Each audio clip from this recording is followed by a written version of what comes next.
نحمدہ صلی اللہ رسول الکریم اما بعد فاعوذ باللہ من الشیطان الرجیم بسم اللہ الرحمن الرحیم۔ السلام علیکم ورحمۃ اللہ وبرکاتہ۔ میں ہوں حکیم آصف علی راؤ۔ آج کا جو موضوع ہم اسپیشلی ترتیب دینے لگے ہیں وہ ہمارے صرف ان ویورز کے لیے ہے جو ہمارے ویلوگ سنتے رہتے ہیں یا جو ہمارے سبسکرائبر ہیں، اسپیشلی ان کے لیے، پھر جو نئے لوگ اٹیچ ہوں گے ان کے لیے بھی، لیکن ان لوگوں کے لیے بھی جو اب تک ہمارے سبسکرائبر نہیں ہیں یا ہم سے اٹیچ نہیں ہوئے۔ آخر ہماری زندگی کی قیمت ہے کیا؟ آخر ایسا کیوں ہوتا ہے کہ ہم بیمار ہوتے ہیں؟ صحت اور بیماری ایک ہی سکے کے دو رخ ہیں۔ اگر ہم اس کو سمجھنا چاہیں تو ایک صحت مند انسان جو بھاگتا ہے، دوڑتا ہے، چلتا ہے، پھرتا ہے، ایکسرسائز کرتا ہے، اپنے روزمرہ کے معمولات کو سر انجام دیتا ہے، اور ایک وہ انسان جو بیمار ہے اور وہ اپنی زندگی سے آوازار ہے، نہ وہ کام کرنے کے قابل ہے، نہ وہ نفسیاتی اعتبار سے اس قابل ہے کہ وہ معاملات کو چلا سکے۔ یوں سمجھ لیں کہ ایک بیمار انسان ہمارے سامنے موجود ہوتا ہے جو کہ نفسیاتی طور پہ تو بیمار ہوتا ہی ہوتا ہے، فزیکلی بھی انفٹ ہوتا ہے۔ اب اس کا نتیجہ کیا نکلتا ہے؟ اگر وہ شادی شدہ ہے تو ایک بہترین باپ نہیں کہلا سکتا، ظاہر سی بات ہے۔ جس انسان کی نفسیات ہی اپنے کنٹرول میں نہ ہوں، یا اس کی جو اوریجنل نفسیات ہیں جو ماں کے پیٹ سے پیدا ہوا اور صحت کی حالت میں تھا، کیونکہ صحت کی حالت میں ہونا اور بیماری کی حالت میں ہونا، دونوں میں نفسیات میں زمین آسمان کا فرق پڑ جاتا ہے۔ جیسے ایک صحت مند انسان خوش باش ہے، وہ اپنے کھانے پینے کا خیال رکھتا ہے، وہ ہنسنا بولنا، اس کے سارے معمولات، وہ انٹرسٹ لیتا ہے تمام معاملات کے اندر۔ لیکن ایک بیمار انسان کیسے انٹرسٹ لے سکتا ہے زندگی کے تمام پہلو میں؟ جیسے کوئی شادی غمی ہے، خوشی ہے، بیاہ ہے، ان چیزوں میں وہ کبھی بھی انٹرسٹ نہیں لے گا، کیونکہ سب سے بڑی بات یہ ہوتی ہے ہمارے اندر کا جو نظام کام کر رہا ہے ایک ترتیب کے تحت اللہ تعالیٰ نے اس کو ترتیب دیا۔ اب جیسے ایک گاڑی کو دیکھتے ہیں، ایک گاڑی کے اندر آپ کو کتنے فنکشن ملتے ہیں، یا آپ گھر میں کوئی بھی مشین دیکھ لیں، موٹر دیکھ لیں، اس میں بہت ساری چیزوں کی کنٹریبیوشن ہوتی ہے۔ بذات خود کوئی ایک چیز علیحدہ اس کو اگر ترتیب دیا جائے تو وہ علیحدہ کوئی حیثیت نہیں رکھتی جب تک کہ کمبائنڈ تمام چیزوں کا آپس میں ریلیشن قائم نہ کیا جائے۔ اسی طرح اگر انسان کے جسم کو دیکھتے ہیں تو اس میں 3 آرگن ہیں، جس میں انسان کا دل، انسان کا جگر، انسان کا دماغ، تینوں ہی بھرپور کردار ادا کرتے ہیں، اور ان تینوں کے گرد ہی پورا ڈھانچہ کھڑا ہے۔ اگر ہم دیکھتے ہیں جگر سے متعلق تو بہت سارے فنکشن انسان کی باڈی میں دوسری جگہ پہ بھی کام کر رہے ہیں، یہاں تک کہ عورت کے یوٹرس میں، مرد کے اعضائے تناسل میں، اس سے بڑھ کے انسان کی آنتوں کے اندر، اس سے بڑھ کے انسان کے اسٹمک کے اندر، اس سے بڑھ کے انسان کی آنکھوں کے اندر، یعنی سر کے بال سے لے کے پاؤں کے ناخن تک کوئی حصہ ایسا نہیں جہاں پہ یہ تینوں آرگن اپنی ترتیب کے ساتھ نہ فکس کیے گئے ہوں۔ کیونکہ اللہ تعالیٰ نے اگر انسان کو ایک مشین بنانے کے لیے، جیسے گاڑی ہے، جیسے موٹر ہے، جیسے سائیکل ہے، جیسے کوئی بھی چیز ہے،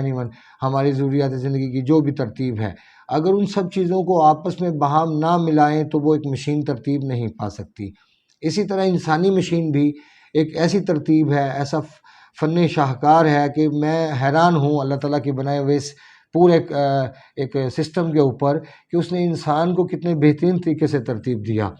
اگر اوپر سے دیکھتے ہیں، ہیڈ دیکھتے ہیں، پھر اس کے بعد انسان کی آئیز آتی ہیں، نوز آتا ہے، اس کے بعد سانس کا نظام کے لیے لنگز لگا دیے، پھر اسٹمک آ گیا، پھر نیچے پورا ایک سسٹم اگر دیکھیں تو ایک بہترین ترتیب ہے۔ یقین کیجئے میں کبھی کبھی سوچتا ہوں لیکن دنیا میں کتنے ارب انسان موجود ہے، کسی کا فنگر پرنٹ کسی کے ساتھ میچ نہیں کھاتا، یہ اس کی سب سے بڑی کاراگری۔ پھر کسی کی شکل کسی کے ساتھ نہیں ملتی، چہرہ کسی کے ساتھ آپس میں، چاہے وہ ایک باپ کے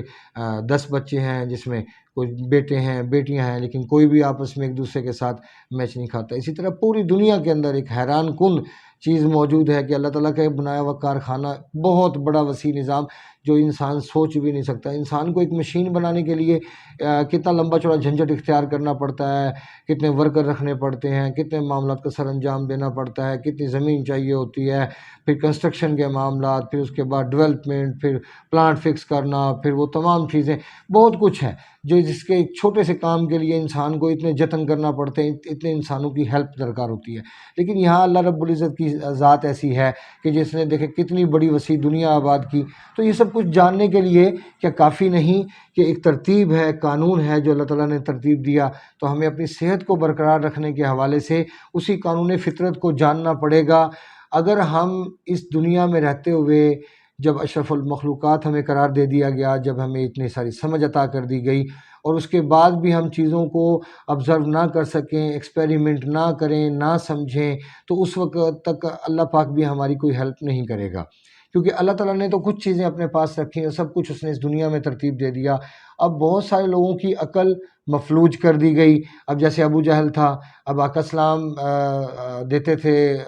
اس کو دعوت دیتے تھے، لیکن وہ ایمان لانے والوں میں سے نہیں تھا۔ اللہ پاک نے خود کہہ دیا، اب جن پہ سٹمپ لگ گئی، جن کو دنیا میں تکلیفیں برداشت کرنا ہے، ان کا تو کوئی حل نہیں، کیونکہ زبان کو کنٹرول کرنا دنیا کا مشکل ترین کام ہے۔ ہمارے مولانا فضل الرحمان کو دیکھ لیجئے، ماشاءاللہ پورا ٹینک بنا ہوا ہے، نیچے اگر چھاتی سے نیچے دیکھیں تو ایسے جو ہمارے علماء حضرات ہیں، وہ دین کی کیا ہیلپ کر سکتے ہیں، وہ دین کی کیا خدمت کر سکتے ہیں، کہ جن کو خود نہیں پتہ کہ بھوک کیا ہوتی ہے۔ اگر آقا اسلام کی زندگی کو دیکھیں تو ہمیں وہاں سے کیا ملتا ہے؟ وہاں سے ہمیں برداشت ملتا ہے، وہاں سے ہمیں صبر ملتا ہے، وہاں سے روٹی کی جو کھانے پینے کا نظام ہے وہ ہمیں بہت کم ملتا ہے، وہاں پہ ہمیں کھٹی چیزوں کا استعمال نہیں ملتا۔ لیکن یہاں پہ ہم ذائقے کے اندر اس حد تک اندھے ہو چکے ہیں کہ ہم سالن کے اندر ٹماٹر بھی ڈالتے ہیں، دہی بھی ڈالتے ہیں، جبکہ دونوں کے دونوں آپ کے جو سالن ہے اس کی افادیت کو، یا اگر آپ نے اس میں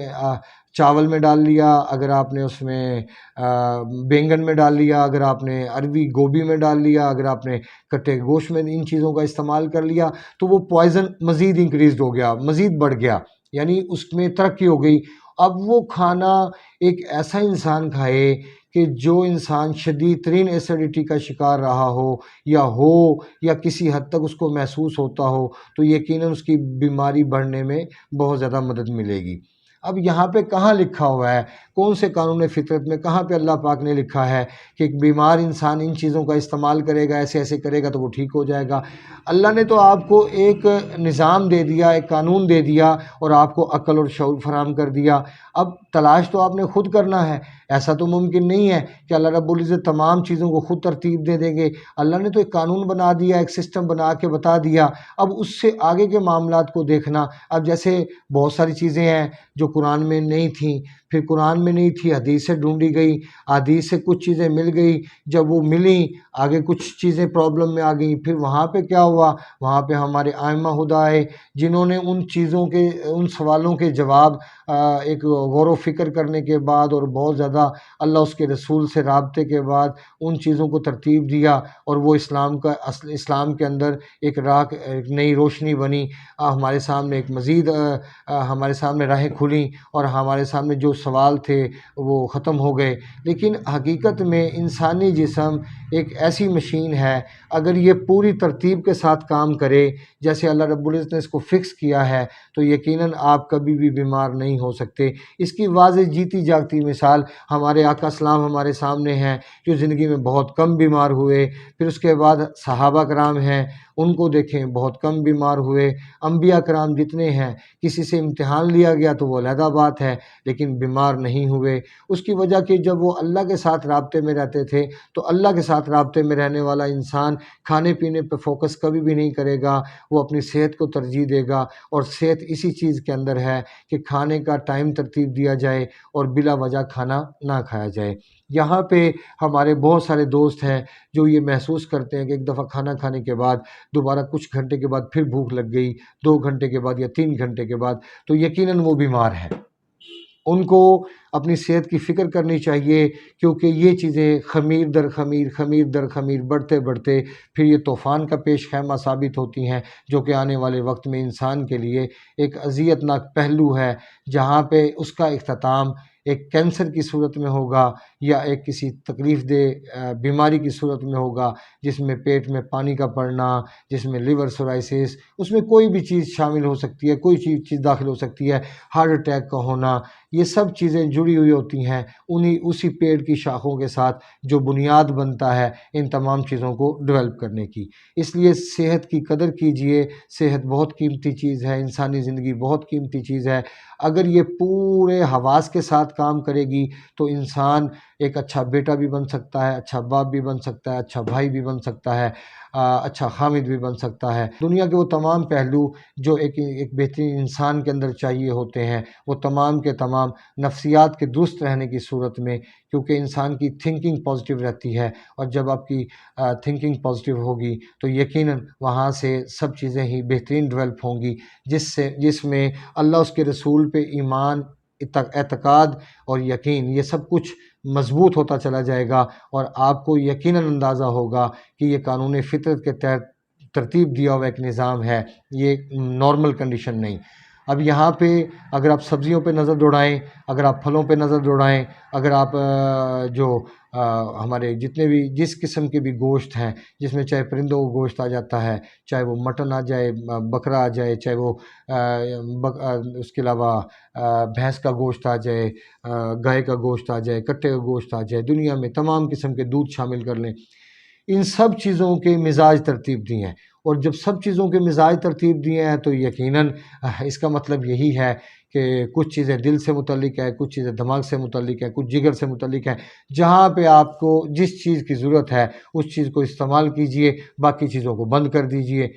ویری سمپل یہ فارمولیشن ہے ایک انسان کو صحت کی طرف واپس لانے کی، کیونکہ بیمار تو اللہ پاک انسان کو کرتا نہیں، ہاں انسان اپنی حرکتوں کی وجہ سے ضرور بیمار ہوتا ہے، اپنی نااہلیوں کی وجہ سے، اپنی زبان کے کنٹرول نہ کرنے کی وجہ سے، اپنی ہوس کی وجہ سے اندھا ہو جاتا ہے، اس کو کوئی کچھ دکھائی نہیں دیتا، چاہے وہ سیکس کی دنیا میں چلا گیا تو پھر وہاں پہ ایک بیکار زندگی اس کا